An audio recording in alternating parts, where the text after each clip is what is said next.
Sobrang Cute yung pamangkin mo. Mo rin. Antatalanta talaga. Wow, yan. thank you, Of course, Cloud7. Cloud7 ng Jimmy Sparkle Artist Center. Alright, ito naman mga kapuso. Kakascroll mo napa-invest ka na rin ba online dahil mabilis daw tutubo ang pera mo? Nako, mukha mang easy money yan. Pero easy rin itong maglalaho dahil ikaw pala ay naloko na. Ito nga at iba't ibang money problems at money talks, pag-usapan natin sa Money Fest. There you go. Okay, Yan yung napaka-anti common- segment na to. Totoo, common sight to ngayon, partner ha. Maraming nahuhook sa investment program pero hindi na rin yan pinapalampas ng mga manluloko. Let's watch this. Nako, may kanya-kanya tayong experience. Grabe, wala nang natira sa akin. Paano dumaan na yung pera sa palad ko? Halina't mag-invest. Ang inyong pera tutubo ng triple in just 1 week. Sige. Sumali na po kayo. Kaya maraming salamat po sa nag-share ng ating live. Ayan. Sige. Uy. Totoo ba yun na 1 week lang to triple yung kita ko? Oo, Jessica. Totoong totoo. Ito nga, tignan mo. Maraming nag-invest sa amin. Hindi ba yan scam? Pero hindi. Ayan. Tignan mo. Yan yung mga nag-invest sa amin. Na yumaman instant.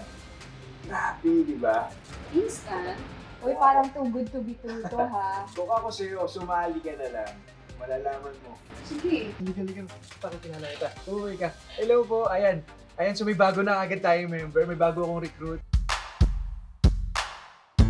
Jessica!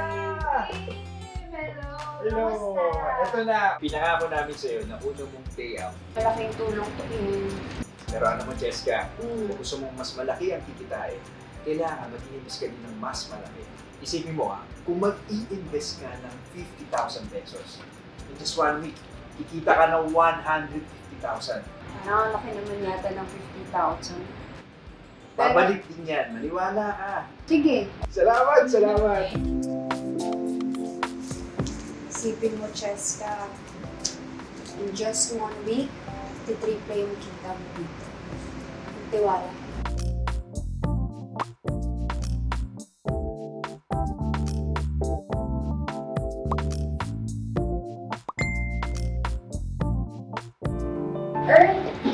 Uy, hello.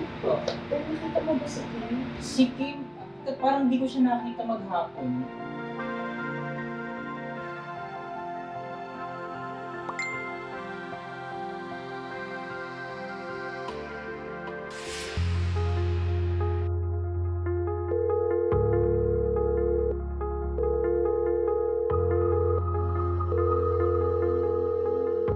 The subscriber cannot be reached.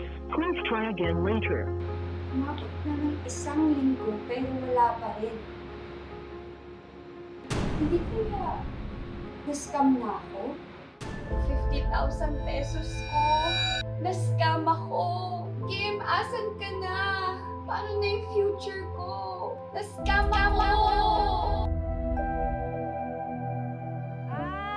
Ayun na nga. Invested kami sa kwento. Nasa Oo kaya si nga. Kim? Kaya nga, Kim, nasan ka? Uy, pero ginalingan nilang dalawa, ha? Oo, in at si Kim, fairness. makatotohanan. Oo Oy, nga. Kim, ha? Ay, Pero, may career ka dyan. mga kapuso, characters lang po nila yan, ha? Yes. Hindi talaga scammer Pang si real Kim. life, oo, totoo.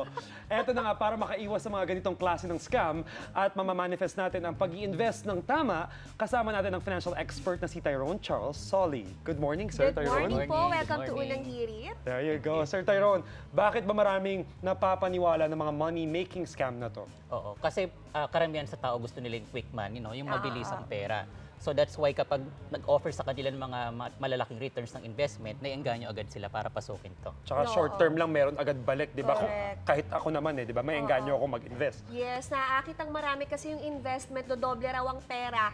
Ilang linggo pa lang o kaya ilang buwan, no? Tapos, ano bang tubo ng pera ang masasabi natin na too good to be true at yung legit? Okay. Siguro anything above 2% on a monthly return, no, kailangan busisiin natin to. Paano nila pinapatakbo yung negosyo? Paano pinapakita yung pera na ininvest mo? Kaya ba talaga mag-generate ng ganong kataas na return? 2% a month. A month. So, Okay, kailangan lang busisiin. Kailangan Okay. busisiin. Alright, ito para aware po ang mga nanonood, ano ba yung madalas na scam na pwedeng ma-encounter or yung regular na pwedeng... Pinaka-common dito yung tinatawag natin na Ponzi scheme, no? Kung saan yung mga scammers na to is nangangalap ng mga investors, pangangakuha nila ng malaking return.